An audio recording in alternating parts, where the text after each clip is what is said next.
How do I resolve the issue of my Apple balance not being accepted for in-app purchases?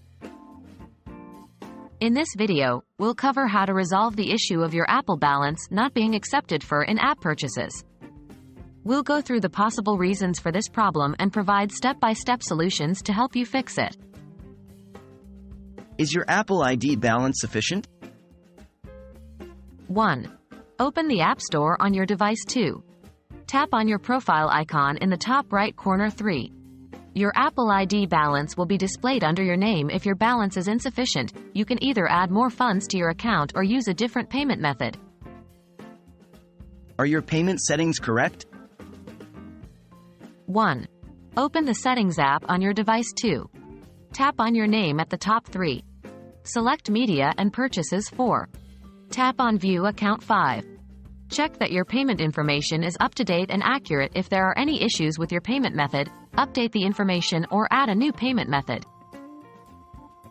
Is your Apple ID region compatible? 1. Open the Settings app on your device. 2. Tap on your name at the top. 3. Select Media and Purchases. 4. Tap on View Account. 5. Look for the Country, Region section and ensure it matches the region of the in-app purchase. If the regions don't match, you'll need to change your Apple ID region accordingly. Are there any restrictions on your account? 1.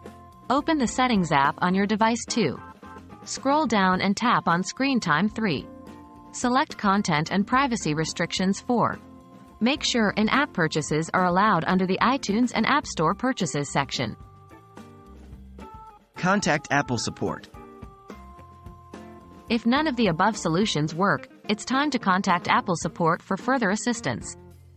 You can reach out to them through the Apple Support app or by visiting their website at getsupport.apple.com. By following the steps outlined in this video, you should be able to resolve the issue of your Apple balance not being accepted for in-app purchases. If you still experience issues, don't hesitate to reach out to Apple support for additional help.